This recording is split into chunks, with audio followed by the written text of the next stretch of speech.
Además, el presidente del bloque de la Unión Cívica Radical en la Cámara Baja de la provincia de Corrientes. Gringo, ¿cómo estás? Buen día, gracias por estar acá. Buenos días, gracias a ustedes por la invitación. La verdad, un gusto poder estar en esta mesa de trabajo. Bueno, estás laburando, ¿no? Ahora está habiendo más trabajo pese al fin de año. Sí, venimos bien. Yo creo que además de haber sido un año electoral, en términos generales creo que la Cámara de Diputados ha producido leyes que fueron importantes este año. Ayer mismo sacaron... la Ley de Justicia Juvenil. Sí, sacamos muchísimas cosas ayer, inclusive aquellas que no estaban aún para tratar, pero que ya tenían despacho, la hemos hecho sobre tablas, hemos sacado un montón de leyes.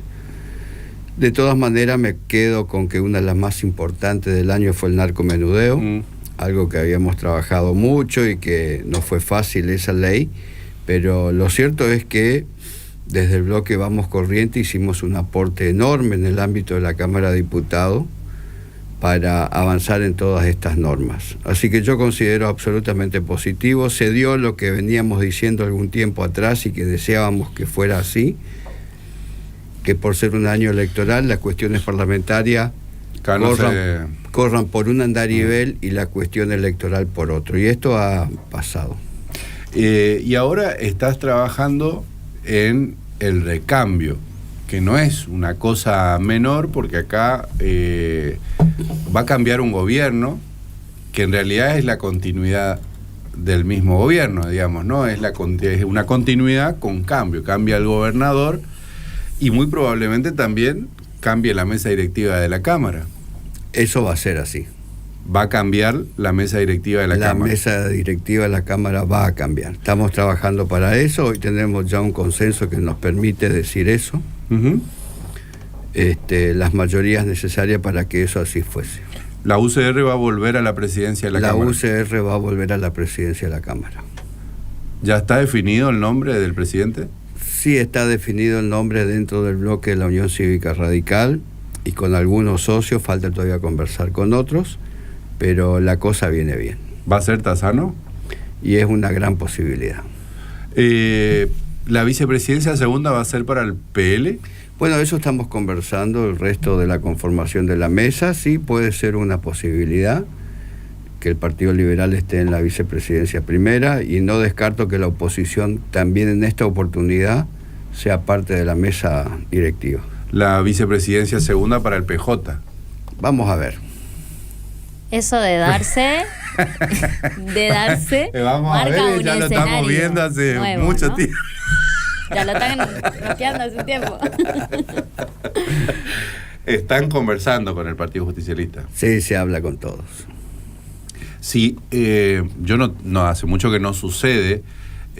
Si el partido, vamos a suponer, ¿no?, que el Partido Justicialista integre la mesa directiva. ¿Qué implica esto desde el punto de vista político, desde el punto de vista simbólico? Mayor consenso.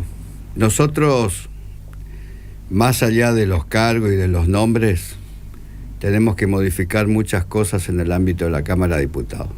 A ver. Primero, hacerla mucho más dinámica, más rápida. Hay algunas cuestiones internas que tenemos que modificar en el reglamento. Por ejemplo, la elección cada 2 años del presidente. No tiene que ver con los nombres, tiene que ver con mayor dinámica en el tratamiento parlamentario. Un expediente que tiene un despacho de comisión tiene que quedar una semana boyando hasta que realmente, con el famoso tema de que pasa a prensa y está ahí, ¿no?, que de hecho cuesta conformarse el trabajo en comisiones. Hay otra cuestión que tenemos que modificar también, el tema de las comisiones. Pasa que el tiempo se impuso, digamos, esa era una reglamentación para otra época. Para otra época y para un interés en particular, claro. Porque lo veo muy amañado a este reglamento. Este es un reglamento muy amañado. Entonces tenemos que hacer un reglamento mucho más amplio, más dinámico, que tenga menos trabas. Una comisión la puede convocar el vicepresidente, si no está el presidente. Eso hoy no sucede. Entonces, un presidente de alguna comisión se le ocurre no convocar a la comisión, no lo hace, y los expedientes quedan y duermen. Nosotros no podemos estar un año y medio sobre algunos proyectos sin tratarlos, sin verlos. Entonces tenemos que mejorar eso, ¿no? Hay que darle la posibilidad de que el vicepresidente, el secretario, puedan ser los convocantes de la comisión, y si hay quórum la misma tiene que funcionar. Uh-huh.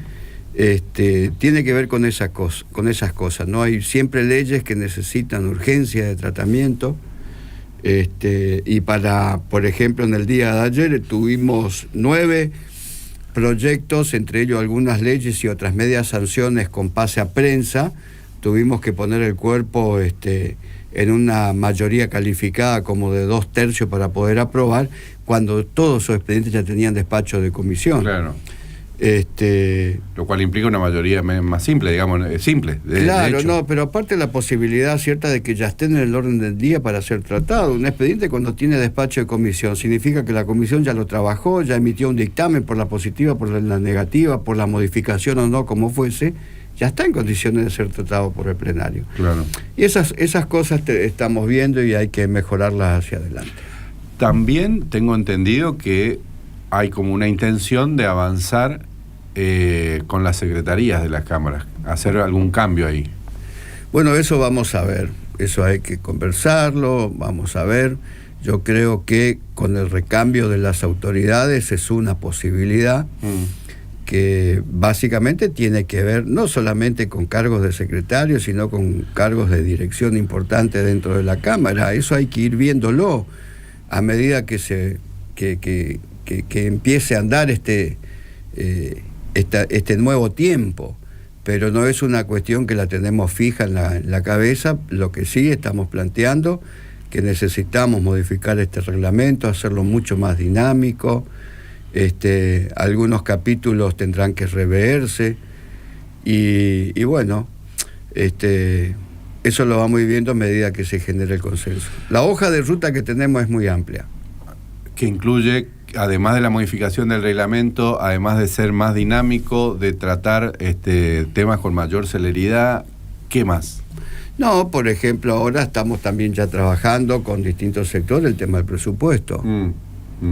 En esto vamos a incluir también el presupuesto. Nosotros consideramos importante que la provincia, antes que finalice este año, tenga su presupuesto aprobado. ¿Cómo van a hacer? Porque, a ver, vamos a ordenarnos un poco. Ustedes tienen, ayer fue la última sesión del año, van a tener la preparatoria el 9 de diciembre, o sea, donde van a asumir los nuevos diputados. Va a haber seguramente recambio de la autoridad, de las autoridades de la Cámara, el 9. El 10, ya con la nueva Cámara, están en condiciones de trabajar, pero ya no hay sesiones ordinarias, o sea que el presupuesto entre el 10 y el 31 de diciembre en extraordinarias. Así es, así va a ser. Hoy toma estado parlamentario el presupuesto en el Senado. Uh-huh. La semana entrante vamos ya a trabajar de manera conjunta, diputados y senadores. Una comisión ampliada de las exactamente, una suerte de bicameral ampliada con la participación de todos los legisladores que lo quieran hacer, con el equipo económico de la provincia, de manera que podamos desmenuzar el presupuesto, tener conocimiento. Personalmente ya lo estoy estudiando, ya veo que las pautas macroeconómicas del gobierno nacional son muy optimistas, me parece que están un poco alejadas de la realidad. Pero en fin, la semana entrante estaríamos trabajando en una suerte de bicameral con el Ministerio de Hacienda. Luego lo trataría el Senado y luego pasaría a diputados. Obviamente que va a haber extraordinaria, como lo ha habido en años anteriores, y en esta oportunidad también. El gobernador electo habló de la posibilidad de modificar la ley de ministerios. ¿Vos crees que esto hay urgencia o no necesariamente y ya va a ser tema de ordinaria? Eso depende del gobernador y del enfoque que le quiera dar a su gestión. Vos planteaste bien que viene un nuevo gobierno, continuidad pero con cambio. Uh-huh. Es una de las consignas que se escuchó durante toda la campaña de parte de Juan Pablo Valdés. Así que eso lo dispondrá el gobernador electo.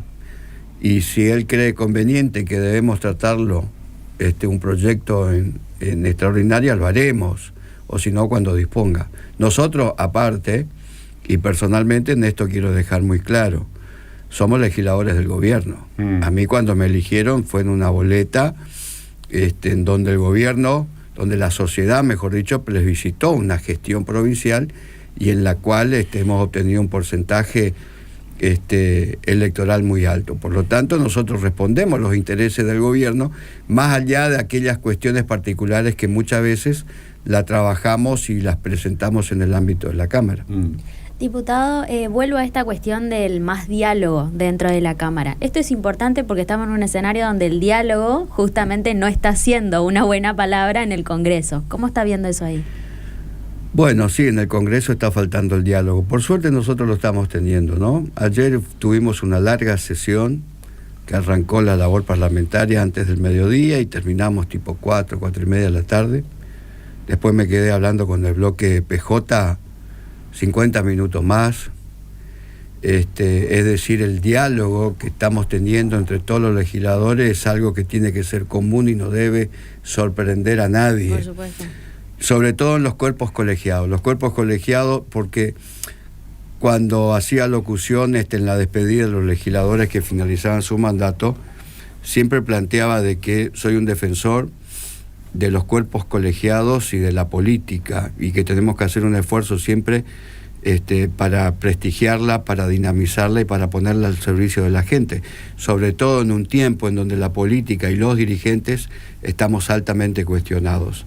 Entonces hoy tenemos que hacer el máximo de los esfuerzos, generar los consensos necesarios, porque estoy absolutamente convencido que la política es la única que le va a resolver los problemas a la gente. Entonces tenemos que dar una vuelta de página y trabajar en ese sentido. Eso es vitalizarla, eso es dinamizarla y eso es ponerla al servicio de la gente y recuperar imágenes, recuperar situaciones que hoy la sociedad la ve muy mal. Ahí, escuchándote, vos ponés como el Partido Justicialista es la oposición, ¿no? ¿Y qué pasa con ECO y La Libertad Avanza, por ejemplo? ¿Cómo serían catalogados o en qué parte del hemiciclo quedaría, digamos, ¿no? Esas dos bancadas. Bueno, a ver, ayer me decían de que el actual diputado Gustavo Cantero es ECO. En realidad dentro de la Él un poco desmiente eso, ¿no? Claro, porque, y eso es lo que quiero aclarar, tengo entendido porque los proyectos que presentan junto con la diputada Idas, que finalizó ayer su mandato, presentaban como bloque Nuevo País. Así que no sé cómo será. De todas maneras, con el diputado Gustavo Cantero tenemos buen diálogo también. Así que hemos cruzado muchas opiniones, nos hemos cruzado en el pasillo y hemos hablado por teléfono. Y el tema de La Libertad Avanza es una cuestión que tienen que definir, a ver qué es lo que van a hacer, si va a estar. Yo hoy percibo que es muy probable que haya un bloque de La Libertad Avanza, de hecho, por el legislador que se incorpora como Caíto Leconte, y hay que ver qué hace el actual presidente de la Cámara, si sigue como él o se anexa a ese bloque, dada su vínculo con determinados actores nacionales. Pero eso es una cuestión que a mí no me corresponde analizar, ni ver, ni opinar, ¿no? Pero bueno, pero somos observadores también de cada uno de esos movimientos. ¿ECO se puede volver a integrar a Vamos Corrientes? Y esa es una discusión que, a ver, durante la campaña siempre decía que hay espacio para todos, en tanto y en cuanto vengan con la idea y la premisa de que comparten con este proyecto. Ayer yo le escuchaba al senador Bastorres, y más allá de la forma en la que él suele comunicar las cosas, digamos, hay un fondo ahí, ¿no? Y el fondo es, bueno, conversemos, ¿no? ¿Conversan con Bastorres, con bueno, con eso... los que son, digamos, que el ADN más duro de Ricardo Colombi? Bueno, eso es una cuestión, es una muy buena pregunta, pero para los senadores. Claro. Que se Pero vos regenere. no te hagas porque vos solés hablar con los diputados, pero también vos básicamente sos dirigentes políticos de la Unión Cívica Radical. Hablás también con los senadores. Sí, por supuesto. Tengo un trabajo y un vínculo político muy fuerte con el senador Flinta, con el senador Diógenes González. La verdad lo voy a extrañar a Diógenes, ¿no? Porque hemos trabajado en manera conjunta. Un mismo proyecto de ley, él lo trabajaba en el Senado y luego yo en diputado, o a la inversa. Lo trabajaba primero en diputado y luego él lo trabajaba en el Senado. Diógenes González ha hecho un trabajo formidable, muy bueno en el Senado. Y hay un montón de ejemplos que puedo dar al respecto. Obviamente que siempre nos cruzamos, no solamente en la actividad política, por ahí en algún encuentro culinario también, Claro. así que estamos... Suelen comer algo por ahí, ¿no? A veces. Gringo, vos sos el presidente de la bancada de la Unión Cívica Radical en diputados. Yo supongo que también están coordinando eso porque ahora se les presenta también un problema en el Senado. Digo, un problema, ¿no?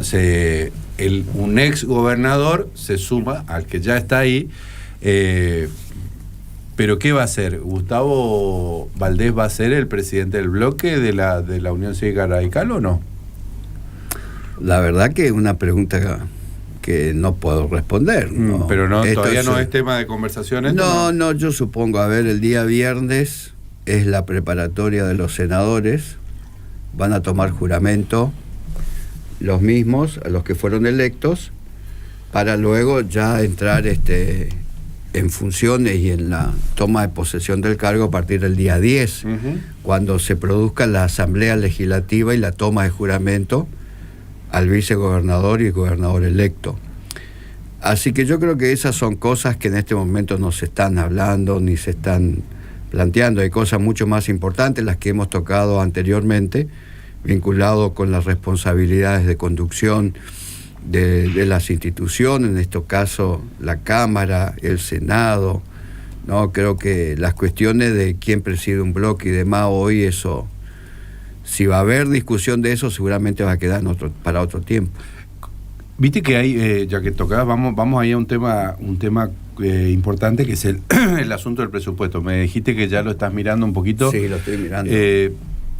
Viste que hay mucho rum también dando vuelta en la calle diciendo, bueno, que la provincia no tiene plata, que le debe a los proveedores, que el presupuesto es un presupuesto deficitario y qué sé yo. Más allá de las explicaciones que están, digamos que los presupuestos de la provincia vienen pidiendo autorización de endeudamiento hace mucho tiempo, más allá de que después no se toman, digamos, y todo eso, ¿cómo te imaginás, en función de que tampoco somos una isla y ese presupuesto depende del presupuesto nacional y de cómo vaya mejorando o no la economía de la Argentina? ¿Cómo te imaginás que va a ser este año 26? Va a desde ser el punto de vista complicado. económico y presupuestario. Va a ser complicado. A ver, las pautas macroeconómicas que definió el gobierno nacional para elaborar un presupuesto, son sobre 3 ejes. El primero de ellos, lo que tiene previsto con respecto al Producto Bruto Interno para el año 2026, y el gobierno nacional sostiene un crecimiento del 5%. Yo creo que es por demás optimista. Como así también lo que proyecta en materia de inflación para el año entrante de un 10,10%. Y luego el valor de la moneda dólar a diciembre del año 26 a 1.243. Hoy ya estamos en 1.400. 1.500. Bueno, el gobierno prevé que en diciembre del año 2026 el dólar va a estar a 1.243. Sobre la base de estas 3 pautas macrofiscales es las que los gobiernos provinciales son las que van a elaborar el presupuesto, y a partir de ahí, cuando definen en función de esto cuántos recursos pueden ingresar, luego determina cómo los orienta y cómo los ejecuta, cómo los gasta. Esto es un poco el presupuesto, ¿no? Porque es algo que se presupone que vamos a recaudar y en función de eso vamos a gastar en este sentido. Pero yo veo que el año que viene va a ser un año duro. ¿Por qué digo esto? Porque la economía es como una moneda de 2 caras. Por un lado tenemos la macroeconomía y por otro lado tenemos la microeconomía. Podemos decir que la macroeconomía medianamente le va bien al gobierno nacional, puesto que, bueno, el dólar está ahí más o menos estable. Podemos decir que el proceso inflacionario ha bajado, se mantiene ahí, aunque en estos últimos meses viene subiendo mes a mes. Lo cierto es que el riesgo país también ha disminuido y las acciones y los bonos argentinos más o menos están bien. Es decir, que la macroeconomía podemos decir que es aceptable. Una cara de la moneda. Uh-huh. Ahora tenemos la otra cara de la moneda, que es la microeconomía. Y acá en esto quiero ser muy contundente. Cuando vino Milei en este último encuentro a Corrientes, dijo: si algún dirigente político le habla de la microeconomía, seguramente que está escondiendo su corrupción detrás, su negocio su detrás. Su curro, digamos, ¿no? Su curro. Bueno, se equivoca el presidente. Yo soy un dirigente político y no escondo absolutamente nada de eso, pero tengo que hablar de la microeconomía. Porque la microeconomía hoy está generando situaciones muy complicadas para la gente. Porque, a ver, lo que nosotros consumimos medianamente está contenido con la baja de la inflación, pero hay otra parte de lo que nosotros necesitamos para vivir que no está en ese sentido. Por ejemplo, los servicios. Uh-huh. La energía sube de manera tremenda. El gas sube, el agua sube, el transporte sube. Entonces, ¿qué pasa? Yo no puedo vivir sin energía. Entonces limito mi consumo cotidiano para poder pagar la energía, limito mi consumo cotidiano para poder pagar el agua, limito mi consumo cotidiano para poder pagar todos los servicios. Este es el problema. Entonces, ¿qué pasa? El consumo disminuye, la gente empieza a endeudarse para el consumo para poder pagar los servicios, y hoy el 91% de los argentinos tienen algún tipo de deuda, con alguna casa que presta recursos, con alguna hipoteca que pueda tener, con un préstamo que haya tomado en un banco o con las tarjetas de crédito a partir de las compras. Esta es la realidad. Claro. Y esta baja de consumo, Eduardo, ¿qué genera? Genera menor recaudación. Al generar menor recaudación, indudablemente que las provincias reciben menos recursos. Por eso, cuando Juan Pablo dice que vamos a tener un año 2026 que debemos ajustarnos, es porque él está analizando también esta situación y la ve. Uh-huh. Y esto es realmente lo que yo estoy viendo. Vamos a ver, por eso digo que este presupuesto nacional que fija estas pautas macroeconómicas, para mí en lo personal creo que son muy optimistas. Diputado, yo recuerdo que cuando el gobierno nacional empezó a financiar en todo, en la inversión en la obra pública, en la salud pública y todo esto, nosotros nos preguntamos muchas veces, bueno, el gobierno de la provincia y los municipios van a suplantar esas situaciones, van a poner recursos propios, y la pregunta era ¿hasta cuándo? ¿Usted cree que ya llegó ese hasta cuándo, ese límite? Y mira, a ver, creo que por eso, todos los gobiernos hoy provinciales en sus presupuestos están planteando tomas de crédito. El presupuesto que ha enviado el gobernador Gustavo Valdés prevé una toma de empréstito, pero exclusivamente para obra pública. Está especificado, con informe y rendición a la legislatura. Eso está establecido en el proyecto que ha enviado el gobierno provincial. Y a mí me parece atendible esto, ¿no? Por lo que recién decías, este es un gobierno nacional que en los 2 años de gestión que lleva no ha inaugurado una escuela, no ha inaugurado un hospital, no ha inaugurado ninguna reparación de ruta, no ha inaugurado absolutamente nada. No habla de los docentes, no habla de los trabajadores, no habla de los médicos, no habla porque no le interesa. Y están cerrando industria, ¿no? O sea, bueno, la última información ayer, una empresa muy importante de electrodomésticos radicada en Pilar, provincia de Buenos Aires, ha cerrado, quedan 220 personas en la calle, más allá que se las indemniza. Lo cierto es que el futuro de esa gente es complicada, es otra empresa que se va.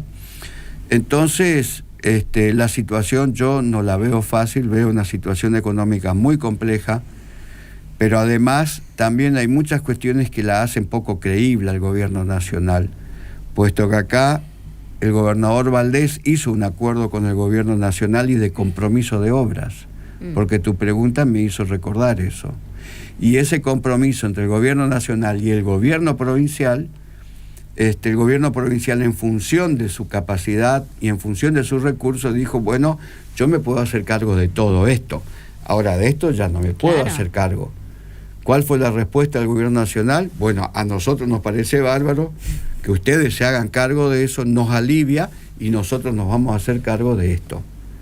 En realidad eso fue firmado, fue escrito y no pasa nada. Y no pasa nada, ¿no? Entonces, muchísimos correntinos hoy tienen vivienda porque las terminó el gobierno provincial.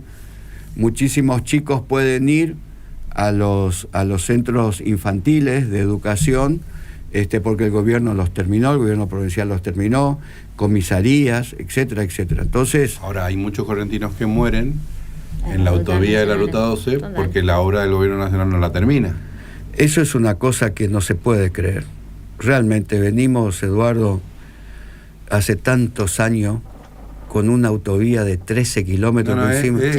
No se puede creer, digamos, ¿no? No se puede creer. El otro día hablaba con un médico de la provincia del Chaco y él me decía que a ellos les pasó algo similar en la travesía urbana sobre la Ruta 11, desde el cruce con la 12 que sería la 16, y la 11 hacia el aeropuerto, le demandó 10, 12 años también. Sí, lo único que hay que decir ahí es que ponerle que es más larga y que tiene más cosas, ¿no? Pero a pesar de que tenían un gobierno provincial y un gobierno nacional alineados del mismo signo político.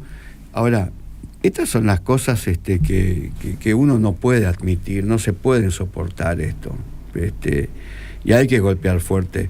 Y sobre todo este gobierno nacional que no le interesa al interior. Claro.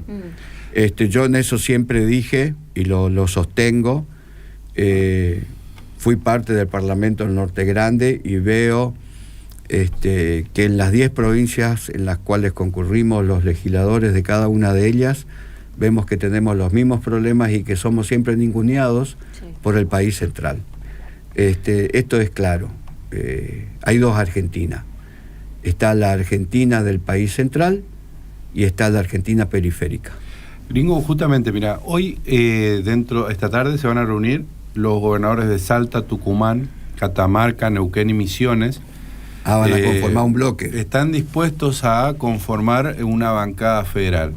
Por el otro lado, nosotros tenemos, que no sé en qué quedó, digamos, ¿no? Como después de la cuestión electoral, salvo Valdés, a los otros gobernadores le fue relativamente mal de este experimento político que pintaba bien desde el punto de vista simbólico, desde el punto de vista del discurso, etcétera, que es Provincias Unidas. Y entonces, en ese esquema, a mí lo que me llamó mucho la atención, porque es un poco la realidad que está pintando, la realidad de todos los gobernadores, y esta que está diciendo vos también. El otro día, en un canal de televisión nacional, estaba el gobernador de Salta y decía, y es muy difícil con el gobierno nacional que te pide acompañamiento, te pide que vos le tratés bien, que le haga caricia, qué sé yo, mientras en tu provincia vienen y te tiran con de todo, una media llena de caca, vienen y te hacen todo. Bueno, todo lo que pasó acá en Corrientes, digamos, ¿no? El gobierno nacional pide apoyo en el Congreso Nacional y acá vienen y te ponen a un vociferador a decir barbaridades, te dinamitan todos los puentes de los acuerdos, etcétera, etcétera, etcétera. ¿Cómo hablar así? Y sí.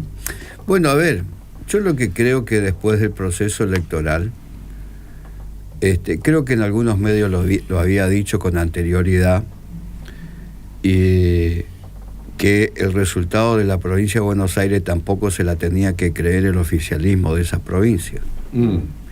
Porque en ese instante, el electorado de la provincia de Buenos Aires utilizó un instrumento que era la boleta del gobierno provincial para mandarle un mensaje a Milei.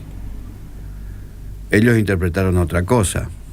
Y al final nosotros, cuando discutíamos en una mesa de debate, percibíamos esto y la realidad indica que no nos hemos equivocado. Cuando vino las elecciones del 26 de octubre, el gobierno había tomado nota de aquellas elecciones provinciales, no solamente en la provincia de Buenos Aires, sino también en las que habían ocurrido en otras durante todo el año. Cambió una agenda, cambió un discurso y profundizó la grieta en la Argentina. Uh-huh. Entonces esa grieta de alguna manera se lleva puesto, inclusive propuestas superadoras, uh-huh, propuestas que pueden hacerle muy bien a un proceso, a un país democrático, aportando diálogo, aportando consenso, aportando gobernabilidad, etcétera, etcétera. Pero también creo que el gobierno nacional tomó nota de que tenía que cambiar un poco su modalidad de expresión pública. Hoy el gobierno nacional, el presidente fundamentalmente, es menos vulgar, porque ha sido un vulgar durante todo el tiempo. Y yo creo que esa vulgaridad que ha disminuido en la figura del presidente tiene que ver como consecuencia del acuerdo con los Estados Unidos. Y no quiero dejar pasar de lado, y esto ya es un tema mucho más allá del cual tenemos que analizar nosotros como dirigentes. En las elecciones del 26 de octubre jugó Donald Trump. Uh-huh. Directamente. Donald Trump jugó en las elecciones, el tipo de mayor poder en el mundo. Inclusive la sociedad eso no lo veía mal, ¿no? La gente no lo veía mal. Esas fueron cartas muy fuertes del gobierno nacional que le permitió obtener el resultado que tuvo. Pero eso no significa necesariamente que se lleve todo por delante. Yo creo que algo de eso ha tomado el presidente, ha disminuido su vulgaridad y ha disminuido también su discurso agresivo hacia determinados sectores. Y ha conformado un gabinete en donde en una de las áreas ha puesto un hombre que es muy dialoguista, como es Santilli, que está recorriendo las provincias y que está buscando acuerdos. Tengo entendido en estas últimas reuniones que ha tenido con los referentes de la provincia de Misiones, que ha planteado la necesidad de un presupuesto, pero tampoco una confirmación de parte de Santilli en las cuestiones que de alguna manera plantean los misioneros.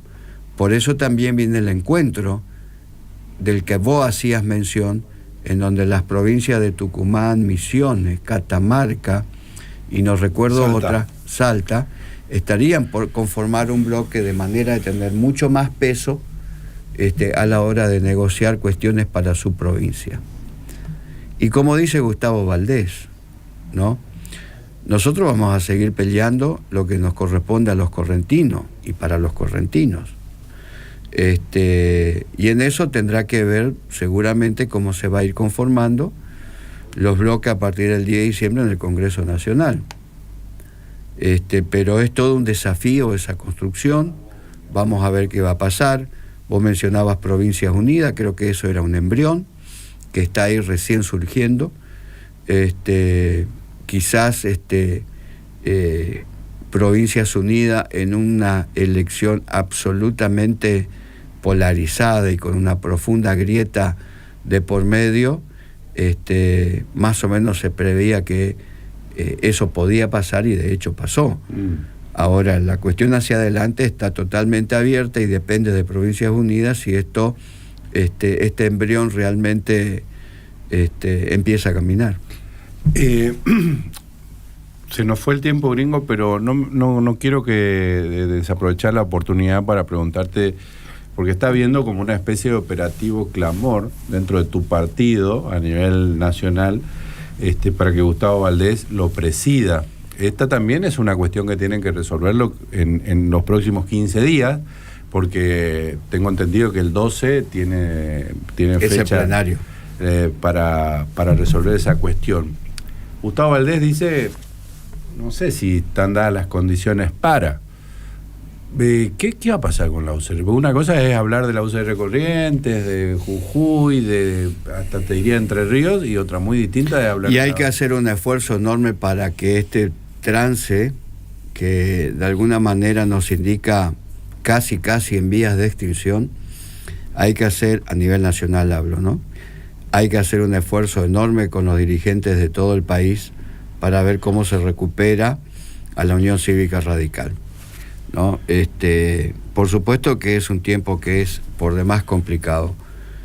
Indudablemente que la gestión de Gustavo Valdés en la provincia como gobernador le ha puesto una vara muy alta, y esa gestión de alguna manera trascendió no solamente regionalmente, sino nacional y hasta internacionalmente. Por eso es un referente a la hora de que muchos dirigentes del país digan Gustavo Valdés puede ser uno de los presidentes.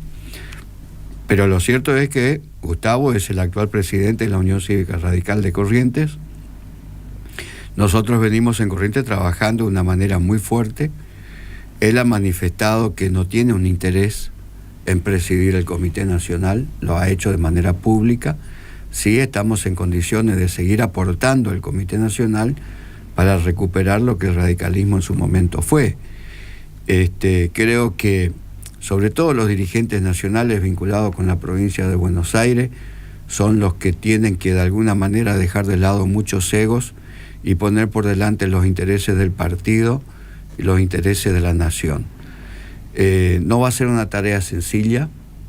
En el Senado está un poco más claro el asunto, pesa un poco más la Unión Cívica Radical porque tiene sobre 72 senadores, va a tener 10-12. En diputados es absolutamente lo contrario, sobre 257 creo que van a ser 12 los diputados nacionales. Y bueno, ahí también hay diferencias, así que bueno, veremos cómo se va a ir armando eso. Pero lo cierto es que el radicalismo tiene que dejar de ser un partido nacional con anclaje exclusivamente en Capital Federal para pasar a ser un partido que recorra el país, que tome contacto. Más un anclaje del recuerdo, está viviendo del recuerdo de la vieja gloria, porque en las últimas elecciones, digamos que casi que no. 2%. En cambio, por ejemplo, en Corrientes somos el partido más votado, pasa en Jujuy, pasa en Mendoza, pasó en Santa Fe, pasó en el Chaco. En otras provincias no son los más votados. ¿Hay peligro en el Chaco de que la UCR se tiña de violeta? Lo que hace la Unión Cívica Radical del Chaco es de alguna manera generar acuerdos políticos que le permitan gobernar. ¿Solo eso? Sí. Porque, a ver, el gobierno de Capitanich, que fue un gobierno absolutamente irresponsable desde el punto de vista financiero, endeudó a la provincia del Chaco de tal manera que para seguir gobernando adelante se necesitan de amplios consensos, fundamentalmente con el gobierno nacional, y es una cuestión entendible. Gringo, muchas gracias por estos minutos, siempre es interesante hablar con vos porque bueno, nos permite ver un poco más allá de lo que está sucediendo en la política. Te hago esta la más difícil, ya te aviso. ¿Por qué dejaste de pelear tu candidatura o no dejaste de pelear tu candidatura a la presidencia de la Cámara? A ver, básicamente porque nosotros somos hombres de proyectos. Somos parte de un equipo mucho más amplio. Nunca hemos puesto el interés personal por sobre el interés general. Si vos observás mi trayectoria como militante de la Unión Cívica Radical, vos vas a ver que siempre he tenido esa conducta a lo largo del tiempo. Hay algunas cosas que los dirigentes tenemos que tener siempre presente. Nosotros nos podremos equivocar 1 y 1000 veces, y la gente eso nos va a perdonar, porque somos personas, somos seres humanos como cualquiera y tenemos derecho a equivocarnos. Ahora, lo que la gente nunca nos va a perdonar cuando entramos en el camino de la incoherencia permanente, Cuando ponemos los intereses personales, los sectoriales, los mezquinos por delante, y para lograr esos objetivos hacemos distintos vericuetos. Vericuetos que nos llevan a una situación de incoherencia en la política. Yo tengo una formación distinta en ese aspecto, soy parte de un proyecto, a mí me encanta la política y he trabajado siempre así. La verdad que mi partido ha sido muy generoso conmigo, la Franja Morada en la cual me he formado políticamente también, tuve muchas responsabilidades en todos esos ámbitos, y que me permitió ver esto de otra manera. Así que siempre miramos hacia adelante y lejos. En lo personal, un árbol no me tapa el bosque. Tengo claridad en eso. Y siempre siento que la política es una de las profesiones más difíciles. La política hay que tener olfato, hay que tener percepción y en función de eso acomodarse. Porque además, no es que yo quiero porque quiero. Una cosa es querer y otra cosa es poder. ¿No? Y también tenemos que tener eso. Si todos los dirigentes políticos tenemos incorporados estos valores, seguramente los niveles de conflicto van a ser muchos menores. A propósito de eso, la historia nos pone de nuevo en situación de esta cuestión de que los parientes se sucedan y no hay ahí ninguna chance de que haya chisporroteos como nos enseñó la historia entre Pocho y Tato, Ricardo y Arturo y compañía. A ver, de eso se aprende, de la historia se aprende, para no cometer los mismos errores en el presente y en el futuro. Hay una dinámica que yo veo que es absolutamente distinta. Le veo a Juan Pablo con una empatía tremenda en su vínculo con la gente. Es un gobernador joven. El más joven desde el retorno de la democracia que va a ser con 42 años. Que tiene un vínculo extraordinario con los intendentes, que tiene un vínculo muy bueno con gente joven, que tiene un vínculo muy bueno con quienes estamos un poco más tiempo en la política, y en donde hoy está sucediendo de parte de Gustavo Valdés expresiones como: eso ya corresponde al nuevo gobernador, eso lo tienen que hablar con el nuevo gobernador, eso lo definirá el gobernador que viene. Y me parece que esas cuestiones son importantes. Entonces se aprende de los errores de otro y de los propios, y se los tiene presente para transitar ahora y hacia adelante. Gracias, Gringo. Gracias a vos, la verdad me encanta. Por mí seguiría hablando de política contigo todas las mañanas. Si hay algo que puedo hacerlo contigo es hablar de política, y podemos hacerlo todo el tiempo que vos quieras. Para mí es un gusto venir. Igualmente, muchas gracias, Gringo. Es el jefe de la bancada de la Unión Cívica Radical en la Cámara de Diputados, el diputado provincial Norberto Az. Son las 9 de la mañana, 14 minutos. Vamos a hacer una pausa. Vamos a hacer una pausa musical. La banda SER es la banda telonera de los Miranda en los próximos 2 shows que le quedan en Noches Capitales, este tour que están haciendo. Siguen el Hipódromo de La Plata este viernes 28. La banda sacó hace poquito esta canción y había sido que son bastante conocidos. Cantaron con Cristian Castro, Los Pericos, Alejandro Sanz, Romeo Santos, Calle 13. Un montón de bandas hicieron feats con ellos y esta es nueva.